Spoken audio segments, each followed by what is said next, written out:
वैष्णवजन तो तेने कहिए जे पीड़ पराई जाने रे।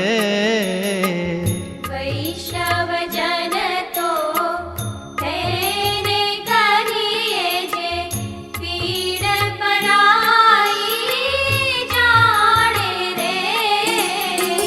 पर दुखे उपकार करे तोए, पर दुखे उपकार करे तोए, मन अभिमान न आणे रे।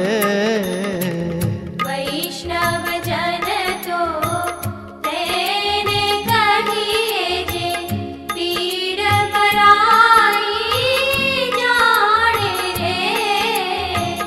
वैष्णवजन तो तेने कहिए।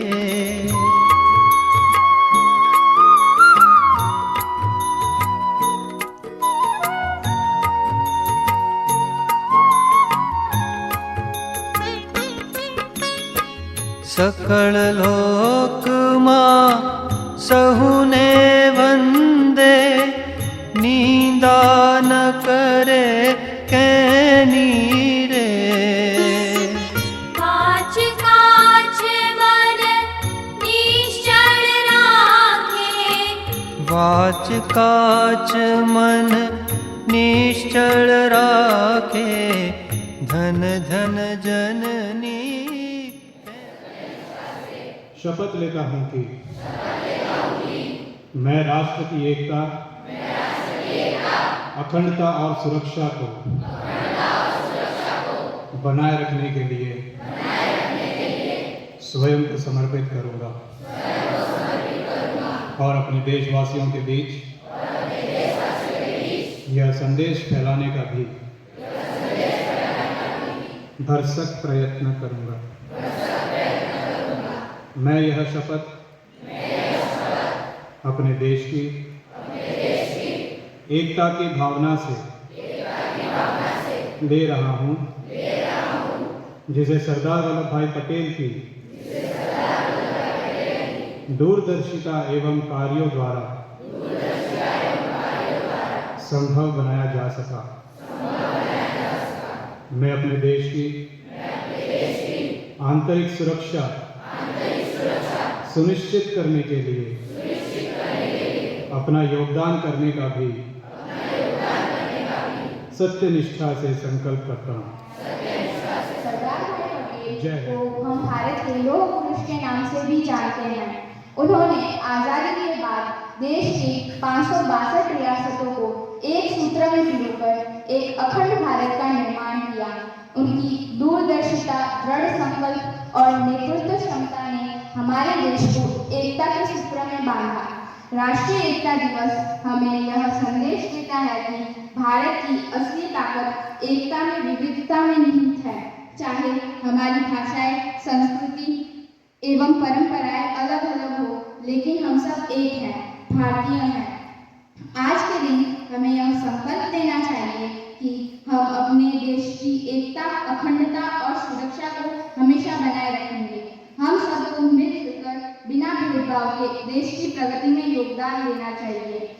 अंत में मैं सरदार पटेल जी को नमन करते हुए कहना चाहूंगी, एकता ही हमारी पहचान है और यही भारत की सबसे बड़ी शान है। धन्यवाद। Sardar Vallabhbhai Patel, the Iron Man of India and the architect of United India.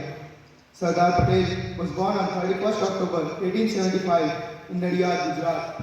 From his early days, he was fearless, disciplined, and full of determination. There's a story from his childhood that truly defines him. Once, a severe disease called plague spread in his village. Everyone was scared and ran away. But young Vallabhbhai stayed back to take care of a sick friend. That courage, at such a young age, showed the steel inside him, the same steel that later built our nation's unity. He became a successful lawyer, but when he met Gandhiji, his life changed completely. He left his career and devoted himself to India's freedom struggle. He led several movements, including the famous Bardoli Satyagraha, when the British increased tax on poor farmers in Bardoli. Sardar Patel told them, if you stand united, no power on earth can defeat you. With his leadership and determination, the British finally had to take back the unjust tax. It was after this victory that people lovingly began calling him Sardar, which means leader. But his biggest contribution after 1947 was in charge.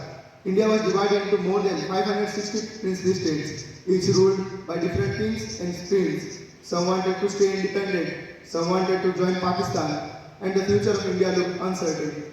It was Sardar Patel who, with his unmatched courage, intelligence, and diplomacy, convinced and integrated almost all these states into one nation, India.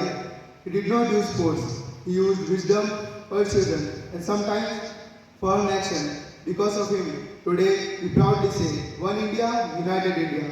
Once he said, take a pledge today that you will make this land strong and united. Sardar Patel's vision was not just about borders, it was about the unity of hearts.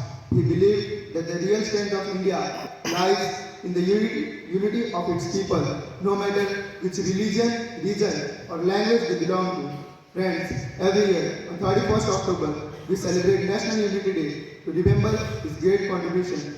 The Statue of Unity in Gujarat, the tallest statue in the world, stands a grand tribute to this Iron Man, a symbol of his unbreakable spirit and his dream of a united nation. Let us all take inspiration from his life. Let us be courageous like him, dedicated like him, and above all, united like the India he built. Thank you. Modi तो ये कहता है ना कि वो तो राजा आदमी है, कहते हैं राजा आदमी का मतलब क्या है? मर्जी का मालिक, जो चाहे वो करे, वो राजा है, ठीक है? तो उन राजाओं को एक मंच पर लाना और भारत की ये जो अभी वर्तमान की तस्वीर है उसको साकार करना, ये कोई आसान कार्य नहीं था। राजाओं की काउंसलिंग उन्होंने की और एक मंच पर लेकर आए, और जो कि अलग अलग दिशाओं में जा सकते थे, पाकिस्तान के साथ जा सकते थे, लेकिन उनको एक मंच पर लेकर आए। और इसके लिए उनकी बहुत सारे जो नेता थे उनके साथ वैचारिक मतभेद भी थे, बड़े बड़े नेता थे, वैचारिक मतभेद थे, लेकिन